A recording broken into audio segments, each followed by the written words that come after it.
5 আগস্টের পর থেকে চুরি দাড়ি যা কিছু করেন এটার আর কোনো বিচার হবে না। বীর ছিলেন তাই যেদিন এটা কার্যকর হলো, মনে করেন 5 আগস্ট থেকে 5 আগস্ট, মাঝখানে আপনি আইনি সুরক্ষা, তাহলে কি কোন ধরনের আইনি সুরক্ষা? আপনি যত অপকর্ম করে গেলেন সেগুলো ইন্ডেমনিটি দেওয়া হলো। আমরা অতীতে দেখেছি ইন্ডেমনিটি দিয়ে কিছু হয় না। আপনি যখন যা কিছু করেন সততার মধ্যে করতে হবে। পুলিশ হত্যার বিষয়টা বারবার আসবে, আওয়ামী লীগ এটাকে হাইলাইট করতে চাচ্ছে, তাদের পতনের দিনকে তারা পুলিশ হত্যা দিবস হিসেবে নিচ্ছে। আওয়ামী লীগ যদি এখানে মায়া কান্না করছে আমি বলবো, তারপরে তো পুলিশ হত্যাকে আপনি ইন্ডেমনিটি দিয়ে রেখেছেন, এটা একটা অন্যায়। এই হত্যাকাণ্ডকে আপনি ইন্ডিয়া দিতে পারেন না। যদি পড়তে থাকেন বাংলাদেশের, আপনি যদি বহির্বিশ্বের কোনো লোক হন, তাহলে আপনি যদি এটা কিনা আসেন দেখবেন 26শে মার্চ বাংলাদেশের স্বাধীনতা শুরু হলো। তারপরে 72-এ এসে আওয়ামী লীগ তথাকথিত অত্যাচার শুরু করে দিল, সব শেষ হয়ে গেল। তারপরে বাকশাল করলো, তারপর 7ই নভেম্বর চলে আসলো। মাঝখান দিয়ে 15ই আগস্ট এদেশের স্থপতি তার যে মেরে ফেললো, তার কোনো এটা ইতিহাস নাই। আপনি যদি এটা খেয়াল করে দেখেন, ইতিহাস নাই। কেন ইতিহাস থাকবে না কেন? ঢাকা বিশ্ববিদ্যালয়ের ভিসি জামাতপন্থী ভিসি হিসাবে পরিচিত। ওনার ব্যাকগ্রাউন্ড হচ্ছে চিটাগং ইউনিভার্সিটিতে শিবির করা লোক। তাকে ঢাকা ইউনিভার্সিটির ইতিহাসই নাই যে ঢাকা ইউনিভার্সিটির বাইরের কোনো লোকের এনে ঢাকা ইউনিভার্সিটি টিচার বানিয়েছে, সরাসরি ভিসি বানিয়েছে। সো এটা যে পরিকল্পিতভাবে ওনাকে আনা হয়েছে ইসলামী ছাত্র শিবিরকে ডাকসুতে প্রথমবারের মতো যাতে আসতে পারে, সেই লক্ষ্যে এই প্রশাসন কাজ করে যাচ্ছে। এবং এই সবগুলো হচ্ছে এক ধরনের ছক। রাজনীতিতে আমরা দেখেছি একেবারে মুখস্থ বক্তৃতা দেওয়া, শেখ হাসিনার নাম নিয়ে, বঙ্গবন্ধুর নাম নিয়ে জেরে ফেলা, এইগুলাই তো সবচেয়ে ইয়ে ছিল না, মানে ক্রিমিনাল অ্যাক্টিভিটিতে জড়িত হয়ে গেছিল পরে রাজনৈতিক ছত্রছায়ায়। এখন এরা যদি এই রাজনীতি যদি আবার করে, তো ইউনূসের শাসনের কি দরকার ছিল? পুলিশ এবং আমলারা যদি রাজনৈতিক বক্তৃতা দেয়, তাহলে তাদের তো আইডেন্টিটি ক্রাইসিস তৈরি হয়ে যাবে। এদেশের মানুষ তাহলে কাকে বিশ্বাস করবে? প্রশাসন নিরপেক্ষ কিভাবে হবে?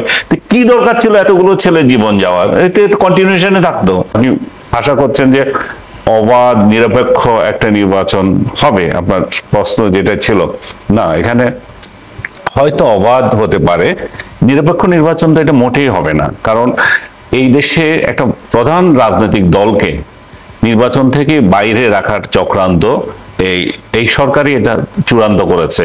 রাজনৈতিক দলগুলো, বিশেষ করে বড় রাজনৈতিক দলগুলো বিএনপি, জামাত, সরকারের কাছে কখনো প্রেসার দেয়নি যে এই রাজনৈতিক দলকে নিষিদ্ধ করতে হবে, তারপর আমরা নির্বাচনে যাব। ডক্টর ইউনূস নিজেও বলেছেন যে আমি আওয়ামী লীগকে নিষিদ্ধ করব না। তাতে আমরা ধরে নিয়েছিলাম যে হয়তো আন্তর্জাতিক অঙ্গনের একটা চাপ আছে একটা ইনক্লুসিভ ইলেকশন করার জন্য। যেই ইনক্লুসিভ ইলেকশন হয়নি বলে আমরা বিগত 3টে ইলেকশনকে ফালতু ইলেকশন বলছি। এখন নতুন একটা নির্বাচন, এমন একটা নির্বাচন জাতি দেখবে যে কার জনপ্রিয়তা কি আছে, একটা অবাধে আমি আমার প্রিয় দলকে আমি ভোট দিতে পারবো, সেটার একটা সুযোগ ছিল। কিন্তু উনি সেটা করেন নাই। উনি ওনার এনসিপির লোকদেরকে রাস্তায় নামিয়ে, যেখানে ওনার যে কার্যালয় যমুনা, যেখানে নিষিদ্ধ রাজনীতি ইয়ে করার, সমাবেশ করা, সেখানে সমাবেশ করার সুযোগ দিয়ে একটা প্রেসার ক্রিয়েট করে, ওনাদের ভাষায় যেটা হচ্ছে যে প্রেসার মব তো বলেন না উনি, ওনাদের এখন ওনাদের নতুন শব্দ আবিষ্কার করেছেন, প্রেসার গ্রুপ দিয়ে উনি বাংলাদেশ আওয়ামী লীগকে নির্বাচন থেকে বাদ দেওয়া এবং এটা নিবন্ধন বাতিল করার একটা প্রক্রিয়া চূড়ান্ত করেছেন। তাতে করে আওয়ামী লীগ যে অপরাধগুলো করেছিল সেটুকু আমি মনে করি যে ঢাকা পড়ে যাচ্ছে। মানুষের একটা সিম্পেথি গেইন করার সুযোগ তৈরি হয়েছে যে তাদেরকে নিষিদ্ধ করে একতরফা ইলেকশন করে আগামীতে যে ইলেকশনটা হবে সেটাও একটা বিতর্কিত ইলেকশন হিসাবে তৈরি হবে, বিতর্কিত ইলেকশন হিসাবে থাকবে। এবং এরা বড় গলায় কথা বলতে পারবে না, যে আওয়ামী লীগকে গালি দিতে পারবে না যে তোরা তো যে নির্বাচন করেছিলি ভাই আমাদেরকে ছাড়া, একদলীয় এবং জগতের সবচেয়ে নিকৃষ্ট ইলেকশন গুলো, সেটা আর এখন বলতে পারবো না। আওয়ামী লীগও বলবো আমাদেরকে তো ইলেকশনে তোমরা পার্টিসিপেটই করতে দাও নাই, তো তোমাদের ইলেকশন আর আমাদের ইলেকশনে তার কোনো পার্থক্য রইল না।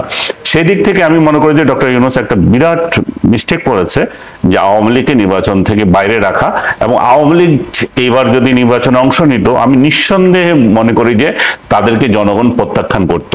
কারণ এই 17 বছরের বা 16 বছরে তাদের শাসন এবং জুলাইতে অ্যাট্রোসিটি সবগুলো নিয়ে মানুষের একটা আওয়ামী লীগ সম্পর্কে পজিটিভ কোনো ধারণা এইখানে দেওয়া যেত না। কিন্তু উনি এমন একটা অবস্থা তৈরি করেছেন ক্ষমতায় এসে, যে বিভেদের রাজনীতি করেছেন, মুক্তিযুদ্ধকে হেয় করার যে রাজনীতি করেছেন, বঙ্গবন্ধুকে মুছে দেওয়ার যে রাজনীতি করছেন, তাতে করে মানুষের মনে আওয়ামী লীগ সম্পর্কে সিম্পেথি যাচ্ছে, ডেলি ডেলি যাচ্ছে। এখন আমরা যে কথা বলছি, এখন আমাদেরকে আবার ট্যাগ দেওয়া হচ্ছে যে বোধহয় আওয়ামী লীগের লোক হয়ে গেছি। না, আপনি যে অন্যায়গুলো করছেন সেটা আমাদের ভবিষ্যতের জন্য কতটা অদূরদর্শী হয়েছে সেই জিনিসটা ডক্টর ইউনূস বা তার সাংঘাতরা যারা আছে তারা বুঝে নেয়। এবং এই যে সংঘাতের রাজনীতি সেটা জিয়ে রাখলেন উনি।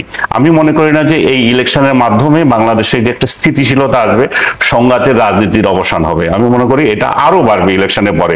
তবে ইলেকশন হয়তো বিএনপি এবং জামাতের মধ্যেই তো ইলেকশন হচ্ছে, তাদের মধ্যে হয়তো কিছু রাজনৈতিক সংঘাত হতে পারে। আশঙ্কা কি আপনি করছেন যে স্থিতিশীলতার আশঙ্কা করছেন কিনা?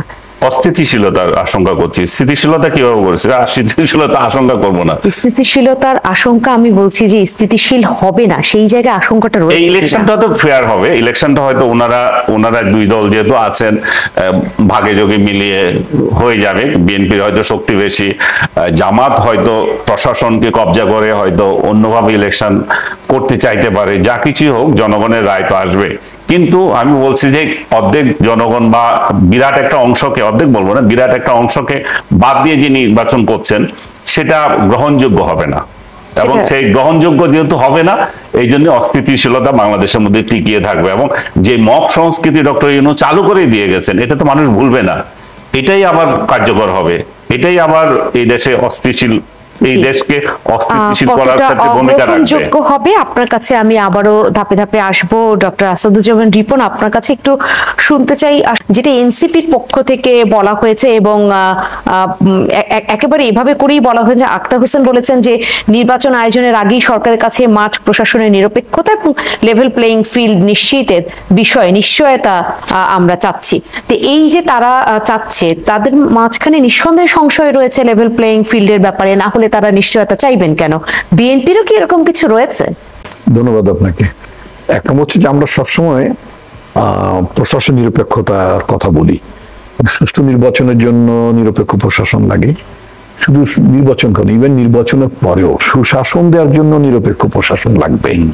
আমি সবসময় একটা কথা বলি যে আমরা বিএনপির লোকেরা, আমরা বিএনপির পুলিশ চাই না, আমরা বিএনপির ডিসি চাই না, বিএনপির প্রশাসন চাই না। যেমন আমরা আওয়ামী লীগের ডিসি এসপি প্রশাসন চাইতাম না, বিচারক চাইতাম না। আমরা চাইতাম যে রাষ্ট্রের সেবক হোক এরা, তাদের কাছ থেকে জনগণ যেন আস্থার জায়গাটা খুঁজে পায়। তো সুতরাং আপনাকে কেন মনে করতে হবে যে এখানে নিরপেক্ষতা থাকছে না? উনি কোন পক্ষের লোক? থাকবে আমাদের তো কোনো পক্ষের লোক রাখা যাবে না। খুব ক্লিয়ার কাট কথাবার্তা, কোনো পক্ষের লোক আমরা পুলিশে, প্রশাসনে, বিচার বিভাগে, কোনো বিভাগে আমরা দেখতে চাই না। তারা আইন মাফিক কাজ করবেন। সোজা কথা, কোনো মন্ত্রীর গাড়িও যদি বেআইনি ভাবে রাস্তা ক্রস করে অথবা সিগন্যাল না মানে, তাকেও আপনার বা স্পিড বাড়িয়ে চলে, তাকেও যাতে জরিমানা করার সাহস থাকে এবং এরপরে যাতে তার বিরুদ্ধে কোনো ব্যবস্থা না নেওয়ার ক্ষমতা মন্ত্রীর না থাকে, আমরা সেই ব্যবস্থাটা চাই। তো সুতরাং এনসিপি যে কথাটা বলছে, এখানে আমার একটু ভিন্ন মত আছে। ভিন্ন মতটা হচ্ছে, ইতিমধ্যে জাতি প্রত্যক্ষ করেছে প্রশাসন তাদেরকে কিভাবে সহযোগিতা করে, তাদের মিটিংয়ে, তাদের রাজনৈতিক কর্মকাণ্ডে, তাদের নেতাদের বেলায়। এটা নিয়ে তো আমরা প্রশ্ন, মানে অন্যরা প্রশ্ন তুলতে পারতো, অনেকেই তুলেছে, প্রোটোকল পাওয়া। তারপরও প্রোটোকল শব্দটা আমি বলতে চাই না, যেহেতু এটা সত্য কথা যে তারা মানে এই ছেলে মেয়েদের মধ্যে অনেকেই বিগত আন্দোলনে তাদের একটা গুরুত্বপূর্ণ ভূমিকা ছিল। তো সুতরাং পতিত স্বৈরাচারের লোকজন তাদের কেউ ক্ষতি সাধন করার অ্যাটেম্প নিতে পারত। রাষ্ট্রের দায়িত্ব হচ্ছে, যদি ওরা নিরাপত্তাহীনতায় ভোগে কোনো ক্ষেত্রে, তাহলে সেখানে নিরাপত্তা বিধানকার প্রতিটি নাগরিকের বেলা একই প্রশ্ন, শুধু তারা কেন। ইভেন আপনি শেষ করতে হবে। হ্যাঁ, সুতরাং ওইটা কোনো বিষয় না। বিষয়টা হচ্ছে তারা যে অভিযোগটা তুলছে, অভিযোগটা খুব গ্রহণযোগ্য না। কারণ মানুষ প্রত্যক্ষ করেছে, দে আর গেটিং এনাফ অ্যাটেনশন। এই কথা সত্যি কতটুকু তাদের ক্ষতি করতে পারে? ক্ষতি তো আসলে অন্যান্য রাজনৈতিক দলের কাউকে না কাউকেও করতে পারে। আমি বলছি প্রতিটি নাগরিকের নিরাপত্তা বিধান করার দায়িত্ব সরকারের। আমি কিন্তু সেটাই বলেছি। গতকালকে টিএসসিতে যে ঘটনা ঘটলো সেখানে বেশ কিছু ছবি এবং তাদেরকে জুলাই যোদ্ধা বা জুলাই শহীদদের সাথে একীভূত করে যে ছবিগুলো দেয়া হলো সেগুলোর বিরুদ্ধে বামের কিছু শিক্ষার্থীরা যারা বাম দল করে তারা কিন্তু বেশ প্রতিরোধ গড়ে তুলেছে, আন্দোলন গড়ে তুলেছে। পুরো বিষয়টা কি কোনো জায়গায় একটা কোনো অশনি সংকেত দিচ্ছে এরকম কিছু? প্রথমত রিপন ভাই যেগুলো বলেছে আমি ওনাকে শ্রদ্ধা করি, রাজনৈতিক নেতা, উনি ওনার মতামত রাখতেই পারেন। আমি মনে করি যে ইনক্লুসিভ ইলেকশন এটা হচ্ছে না এবং আমাদের সমস্যাটা তৈরি হবে। ওনারা যখন সরকারে যাবেন বা বিরোধী দলে যাবেন তখন ওনারা হয়তো দেখবেন যে এই ঘটনাগুলো। কারণ এটার কারণ হচ্ছে যে আমরা তো ওই যে ইয়েদের মতো, যে উনি যে উদাহরণ দিচ্ছেন জার্মানের, ওদের মতো তো আমরা এদেরকে মেরে ফেলতে পারি নাই কিংবা অন্য কোনো দেশে দিতে পারি নাই। অন্য কোনো দেশে ওরা আশ্রয় নেয় না, ওই আমাদের দেশে আছে। তো আমাদের দেশে যখন তারা থাকে, আমাদেরই ভাই বোন, ওনারই বন্ধু বান্ধব, সো সুতরাং ওরা যখন এক্সিস্ট করে সো তাহলে এই গন্ডগোলটা রয়ে যাবে। কারণ ওরা সংখ্যায় 2-4 জন নয়। উনি যদি মনে করেন যে আওয়ামী লীগ সংখ্যায় 2-4 জন, আমি টিপে দিলাম শেষ হয়ে গেল, তা না। সেক্ষেত্রে নাৎসি বাহিনীর সাথে আপনি আওয়ামী লীগকে তুলনা পুরোপুরি করা যাবে বলছেন? দল হিসাবে আওয়ামী লীগের লোকজন অনেক খারাপ কাজ করেছে, আমি আপনাকে শুরুতে বলেছি। তাদের হয়তো বিচার হবে, তাদেরকে ধরে ধরে, তাদেরও আওয়ামী লীগের নেতা কর্মীরাও চায় তাদের বিচার হোক। তাদের বিচার হবে না কেন? অন্যায় যারা করেছে তাদের অবশ্যই বিচার হবে। সো এই বিষয়টা চলে গেল। আর দ্বিতীয়ত আপনি যে কালকে বলছেন যে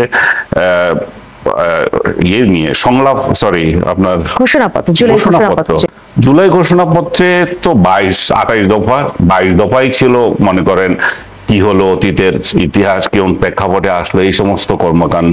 এবং খুব ভালো জিনিস যে জামাত এই বিএনপির অনুরোধে তারা ওইখানে সিপাহী বিপ্লবের যে দিনটার কথা উল্লেখ করেছেন, 7ই মার্চের কথা এসেছে। কিন্তু হঠাৎ করে আপনার মনে হবে, আপনি যদি পড়তে থাকেন বাংলাদেশের, আপনি যদি বহির্বিশ্বের কোনো লোক হন, তাহলে আপনি যদি এটা কিনা আসেন দেখবেন 26শে মার্চ বাংলাদেশের স্বাধীনতা শুরু হলো।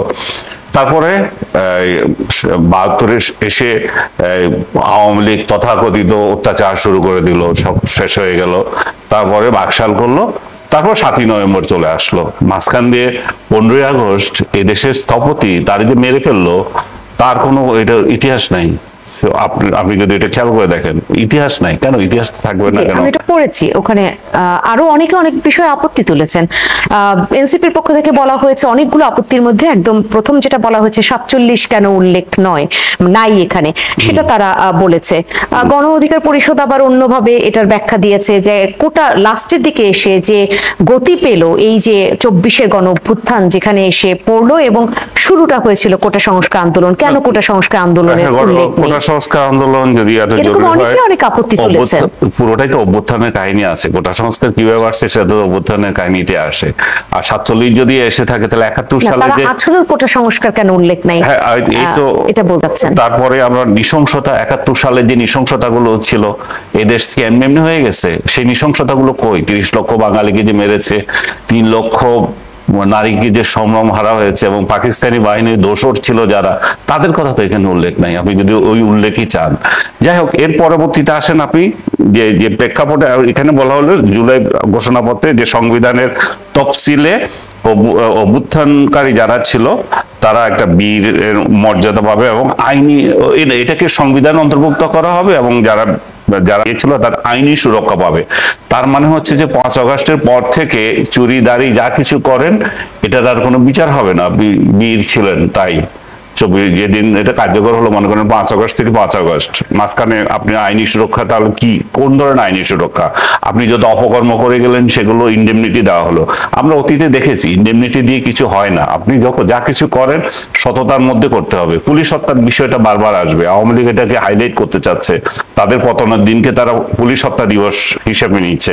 আওয়ামী লীগ যদি এখানে মায়া কান্না করছে আমি বলবো, তারপরে তো পুলিশ হত্যাকে আপনি ইন্ডেমনিটি দিয়ে রেখেছেন, এটা একটা অন্যায়। এই হত্যাকাণ্ডকে আপনি ইন্ডেমনিটি দিতে পারেন না, সেই কথাগুলো থাকবে।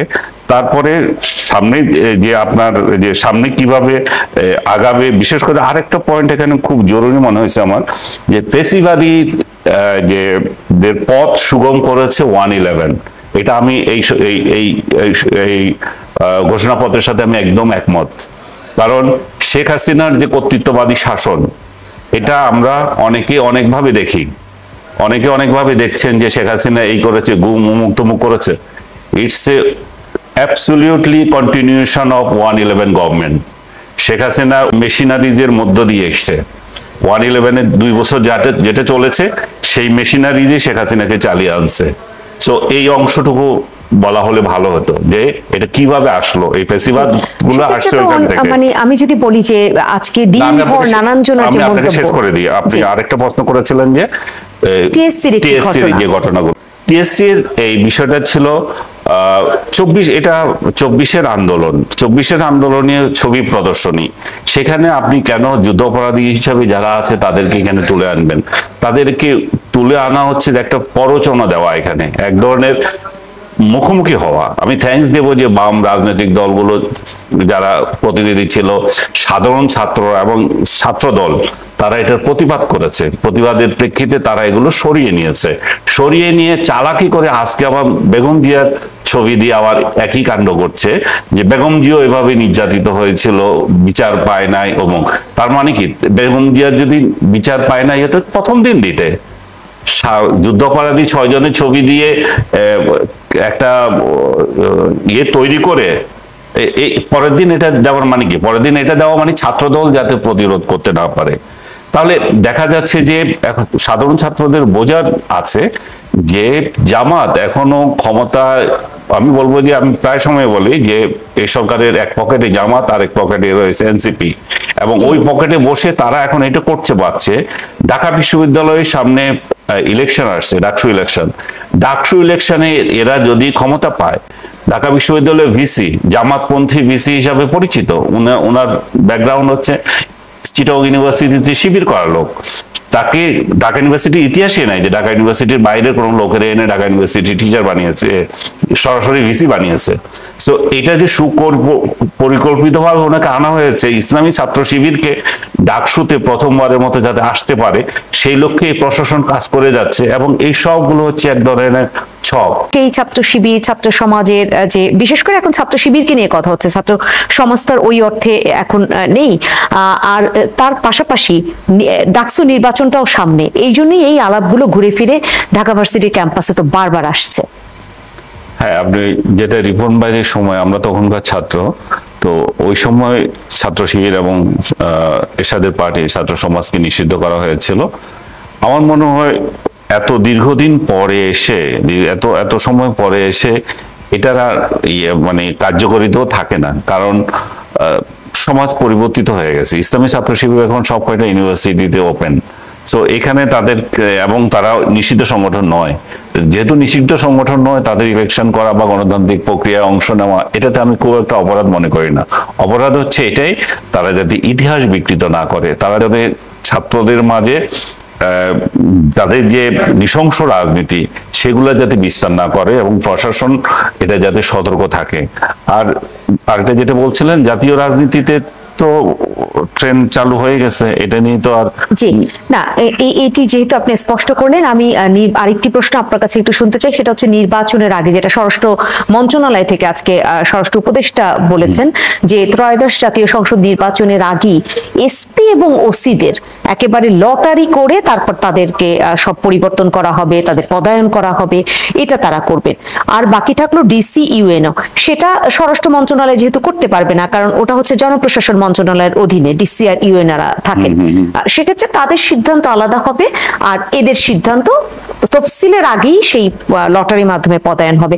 এটাকে আসলে কতটা ভালোভাবে দেখছেন যে এটা খুব ভালো হবে? না, এটা ভালো না, এটা তো ওনার অধিকারই না এটা করার। এটা নির্বাচন, যখনই আপনি নির্বাচন ডিক্লেয়ার হবে তখন তো এদের নিয়ন্ত্রণ সবকিছু নির্বাচন কমিশনে চলে যাবে। ওনার এখানে মাতামাতি করার কোনো সুযোগই নেই।